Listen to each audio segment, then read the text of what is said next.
અહેમદાબાદ મિત્ર ન્યૂઝમાં આપનું સ્વાગત છે।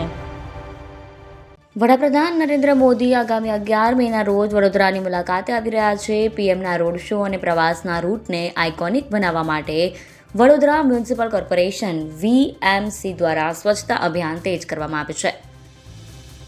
મ્યુનિસિપલ કમિશનર અરુણ મહેશ બાબુએ પોતે સફાઈ કર્મચારીઓ સાથે જોડાઈને શહેરના વિવિધ વિસ્તારોમાં સફાઈ ઝુંબેશનું નેતૃત્વ કર્યું હતું।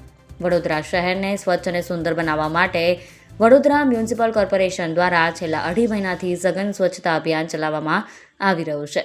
વન ડે વન રોડ અને one day one ward campaign અંતર્ગત અત્યાર સુધીમાં 18 મીટરથી વધુ પહોળાઈ ધરાવતા 210 રસ્તાઓની સફાઈ પૂર્ણ કરવામાં આવી છે। શહેરમાં છેલ્લા 2.5 મહિનાથી ચાલી રહેલ સઘન અભિયાન અંતર્ગત તંત્રએ મોટી સિદ્ધિ મેળવી છે। 18 મીટરથી વધુ પહોળાઈ ધરાવતા 210 રસ્તાઓની સફાઈ પૂર્ણ કરવામાં આવી છે। અત્યાર સુધીમાં એરપોર્ટથી ગોલ્ડન ચોકડી સુધીના મુખ્ય માર્ગોને સંપૂર્ણ સ્વચ્છ કરાયા છે। આગામી સમયમાં વેસ્ટ ઝોન, સાઉથ ઝોન અને વુડા વિસ્તારના રસ્તા ઉપર કામગીરી હાથ ધરાશે।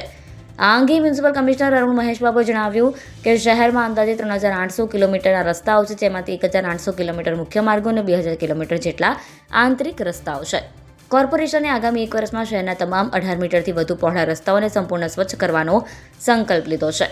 અભિયાનના ભાગરૂપે ઈસ્ટ ઝોનમાં એરપોર્ટથી ગોલ્ડન ચોકડી સુધી સફાઈ હાથ ધરવામાં આવી હતી। આગામી દિવસોમાં વેસ્ટ ઝોન, સાઉથ ઝોન અને વુડા વિસ્તારના રસ્તાઓ પર પણ કામગીરી કરવામાં આવશે। આ સાથે દબાણ હટાવવાની કામગીરી પણ સતત ચાલુ છે। ડિવાઈડર ક્લિનિંગ અને ગાર્ડન્સમાં પ્લાન્ટેશન ડ્રાઈવ હાથ ધરવામાં આવી છે। આગામી સમયમાં એરપોર્ટ જેવા રોડ જેવા મહત્વના માર્ગોને આઇકોનિક રોડ તરીકે વિકસાવવાનું અને રોડ વાઇડનિંગ કરવાનું આયોજન પણ છે। અહેમદાબાદ મિત્ર ન્યૂઝની યુટ્યુબ ચેનલને સબસ્ક્રાઇબ કરો અને બેલ આઇકોન જરૂરથી દબાવો, જેથી દરેક મહત્વના વિડીયોની નોટિફિકેશન તમને મળતી રહે।